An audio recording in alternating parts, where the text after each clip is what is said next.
And I'm gonna explore talking about something without a question.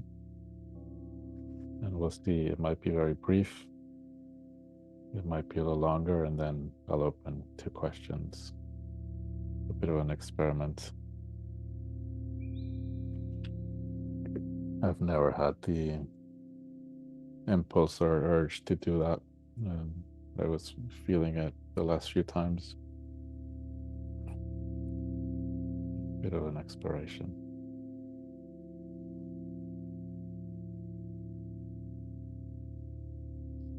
And what's coming is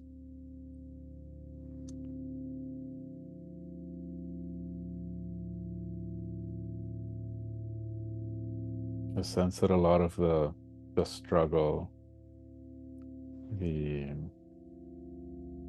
underlying dissatisfaction, which can be seen in many ways, is experientially a kind of contraction. But it's not a physical contraction, it's not a muscular contraction. It's in a sense a contraction of that sense of I amness. And it's this contraction into thought, which is not really possible. And that's where the word illusion comes in, where it's relevant. It appears that one can contract.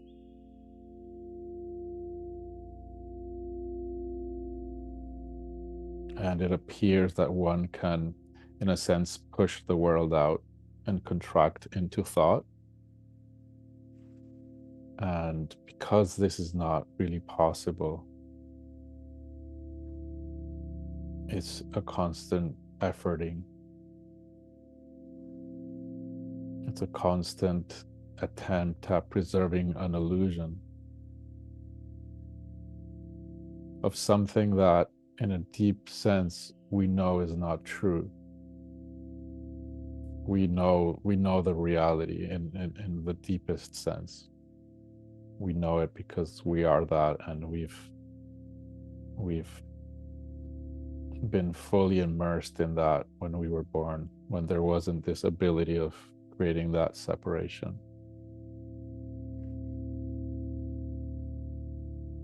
And so what happens is we see, for example, everything that's appearing through our sight, perception, sounds, and everything is known directly. We have sight appear, sounds appear. But there's a subtle interpretation where there's a creation through the mind of the mapping, the understanding of what the sound is. And so, for example, the interpretation voice, or a bird singing, or a car honking. And in that interpretation, there is a mental mapping of bird sound, and that is placed outside. And what is placed inside is I who hear the sound. And both of these are part of a thought construct. And so right now, as you're hearing the sound of my voice, there's going to be the interpretation of the words, and there's going to be the sense that it's out there, not me, not I. And therefore, that requires this very subtle imagination of a subject, which is here perceiving, thinking, understanding. And that, in a sense, it can be said to be real, because everything that is real. But it's not what it appears to be. So that appears to be real in the sense that it appears to be that there is a sound outside and a hearer, a perceiver, hear separately inside. And these are two separate things. And that is real, but it is only thought. The reality of the sound is not outside. The thought, there is a distance, the sound is out there, and I am perceiving it in here, is real as thought. It is just thought. But it is a very deep structure, something that the mind started doing when we were very, very young. And so it just appears to be the nature of reality. But it is a thought construct. And so with everything, what we're seeing, everything that is perceived, one can say, is inside.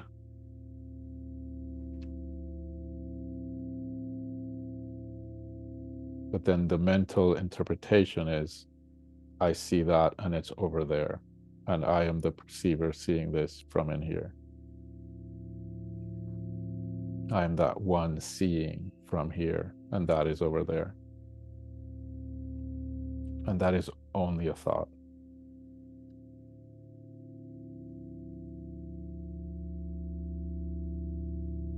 And why this matters is because when it can be seen purely, entirely, and only as thought, it is seen to be relative. It is seen to be only functional. There's the use of that interpretation, but it's not fundamentally reality. And what that changes is that I am not fundamentally, or I am not at all, that interpreted subject. And it can be seen that that reference of I, hear, body, mind is just occasionally a useful interpretation, but it is not what I am.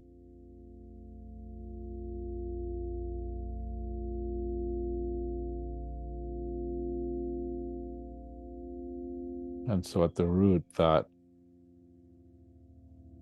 fundamental confusion or illusion is the sense that that subject that is imagined to be at the perceiving, hearing, deciding, doing side, the subjectivity, is a thought construct, and therefore not I. And that sense of I amness can then be recognized as prior to this construct. And therefore, whatever happens to the I thought, the I construct, cannot affect me. Because I am not that. In fact, it is imagination.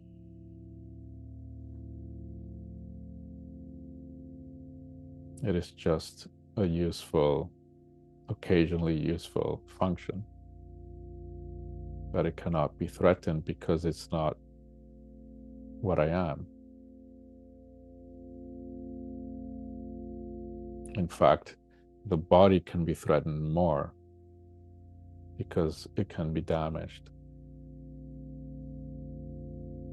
Whereas the imagination, I subject, is just imagination.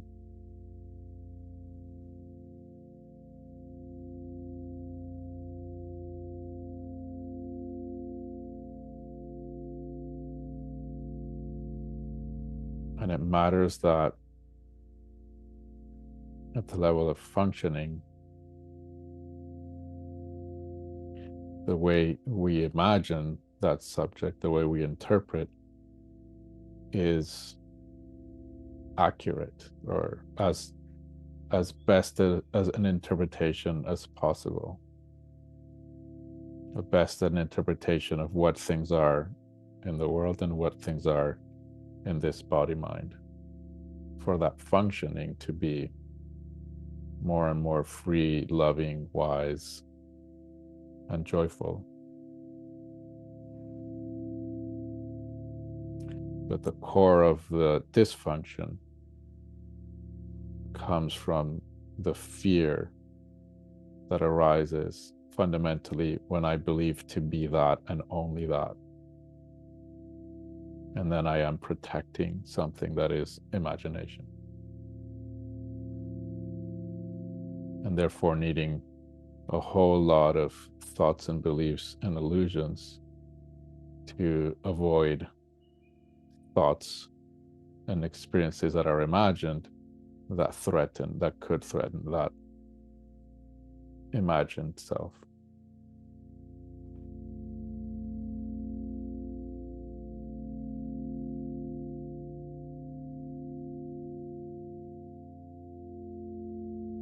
And when it is seen that I am not that, there can be this freeing up of a constant learning,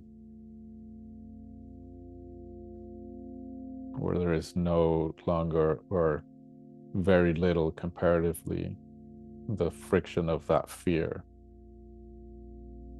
that requires to protect something that doesn't need protection.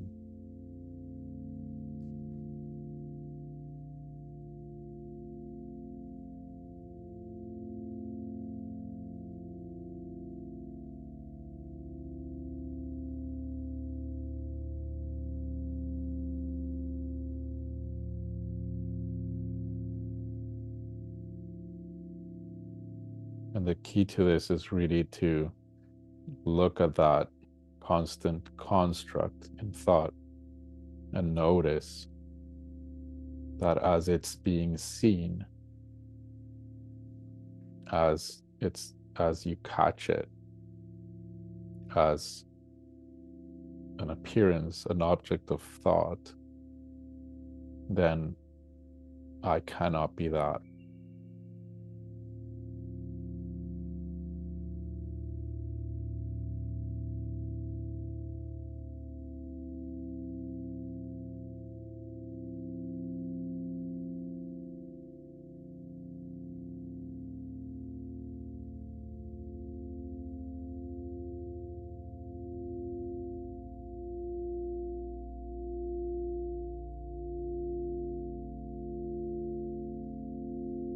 This is where the words are not very useful, but one can say,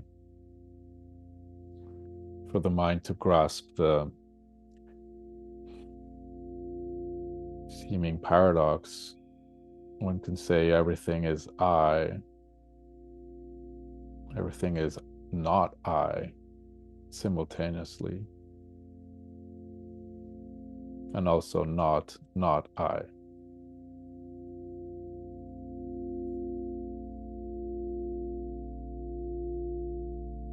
And so this seems like a recurring, the mind cannot hold both. But what it can show the mind is where there is a tendency to interpret one side as real. So, for example, sounds, sight, what I perceive, the label not I.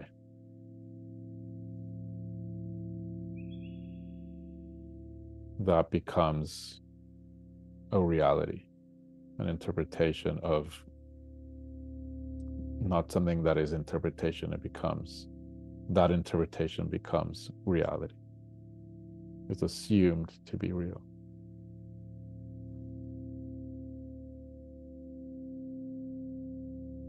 So right now in this moment, what can be explored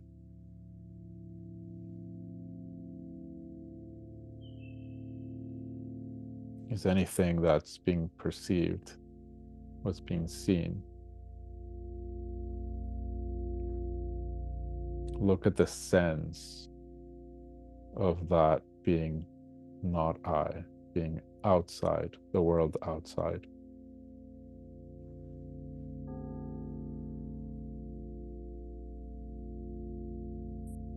And then assume the possibility that that is just an interpretation that is happening in real time as you are perceiving, or as perceiving is happening.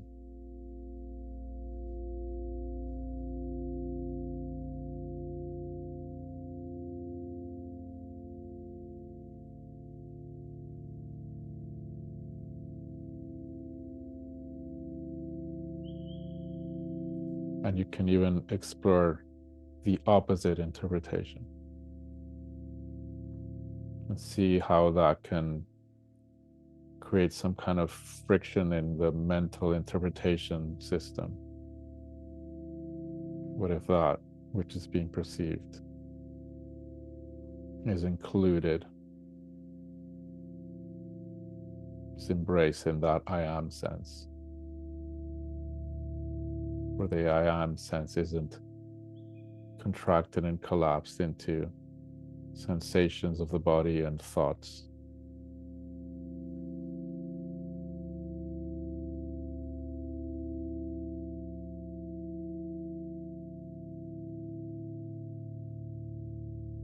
And we also know, for those who are more scientifically inclined, the brain is receiving all of the information that is being experienced. Sounds, sensations, perceptions from sight, thoughts, all being created simultaneously in one space. And so where in that is there an outside?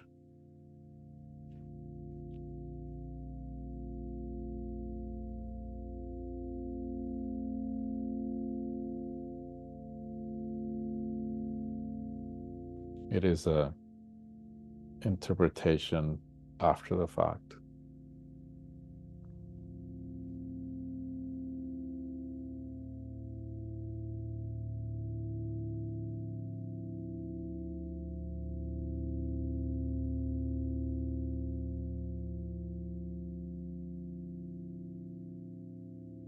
Visual information, sound information, thoughts, and then at some point, visual and sound outside, thoughts inside. How is that happening?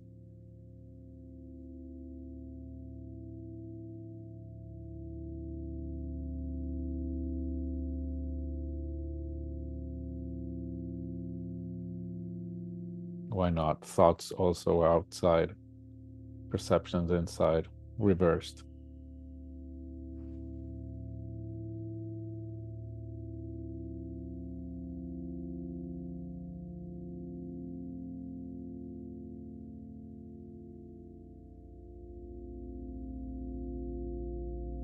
The key has to do with if that I am sense, that I amness is assumed and contracted into body,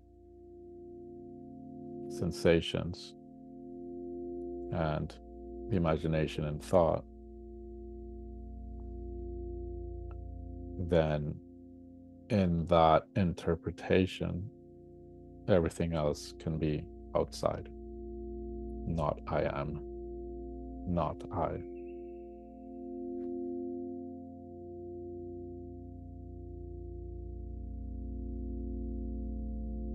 And what can be seen is that I am is prior to the body, prior to the thoughts. It is one of the fundamental aspects of reality, of consciousness.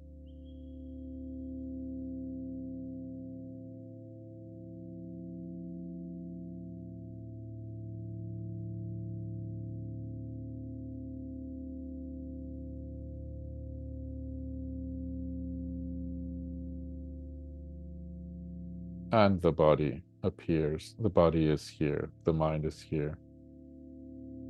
And it is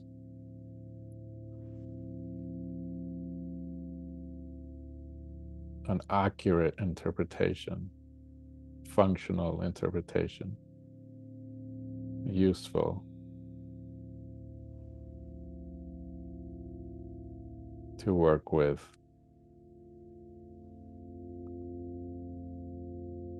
I am more this than the bed. I am more this than the wall. I am more this than the laptop.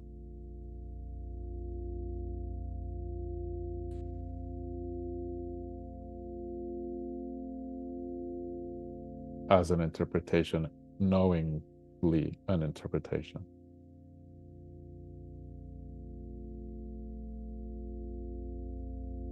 It is the role that has been given and chosen. But the knowing is also, I am the playwright, the theater.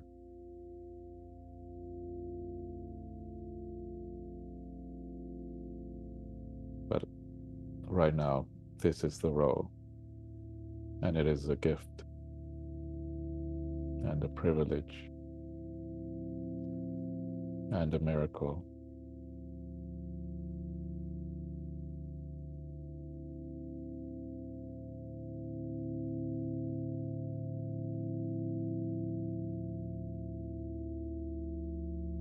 It is given and chosen at the same time.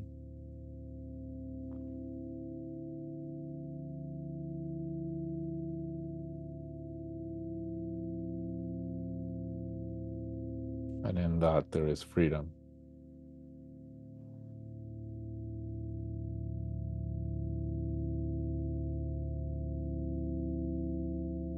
It was not given against my will.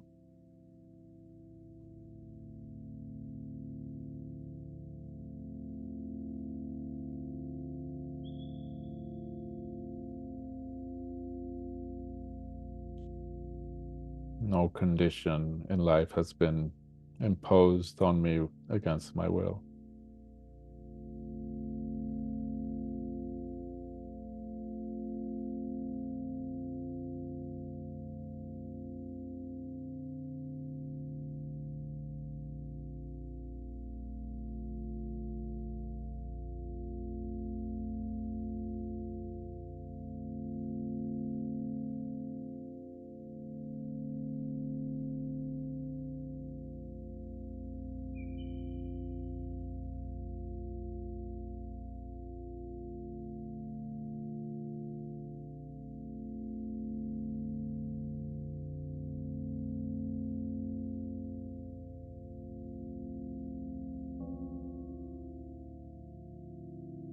And it is, in a sense, a free falling of constant openness and learning,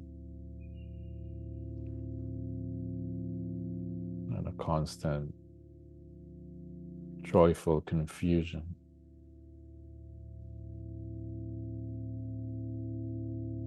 In that not knowing, in the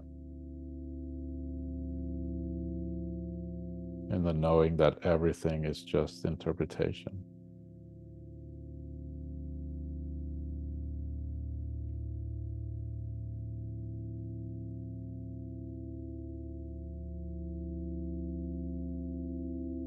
And in the vastness of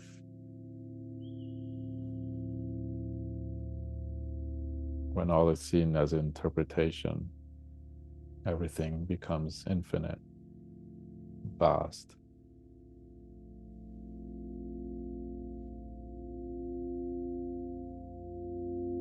as only interpretation makes things limited, small, contracted,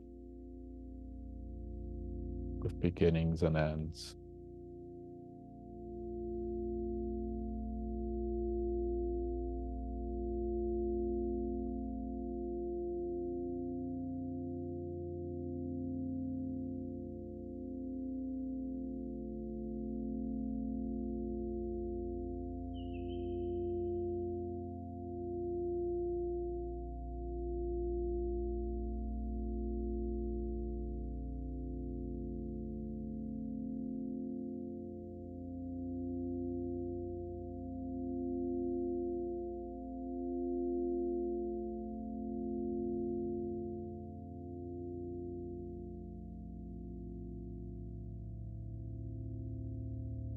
And these are all words, and just see what of the words, and if not, what's beyond the words might resonate.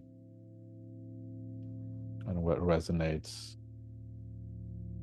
which is true, will be experienced or known or felt.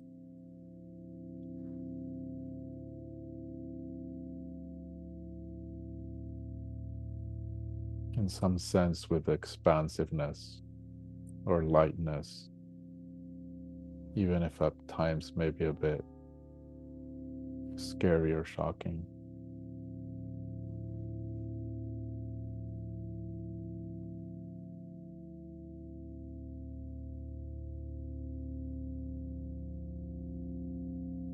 And always just explore in your experience.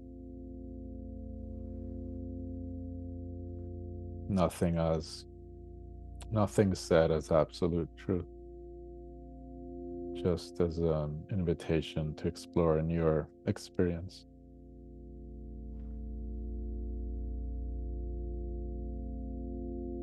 And then this love of your own truth, your own reality, your own taste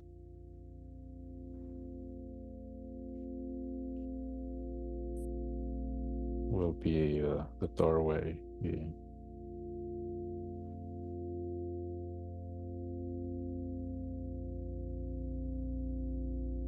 And it will move on its own.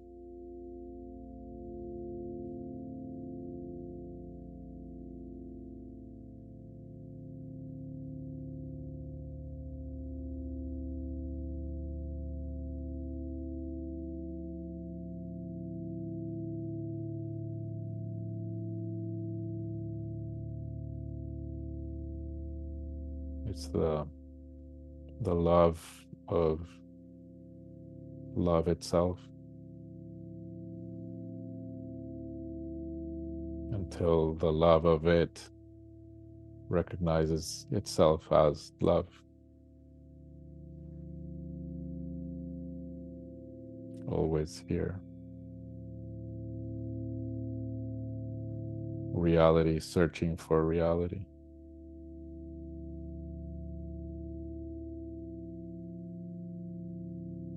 Until it is seen that what is searching is what it's searching for.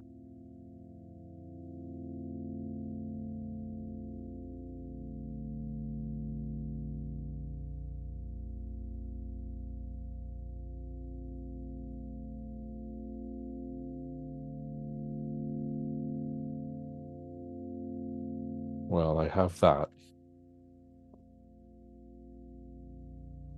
Open to questions. Thank you.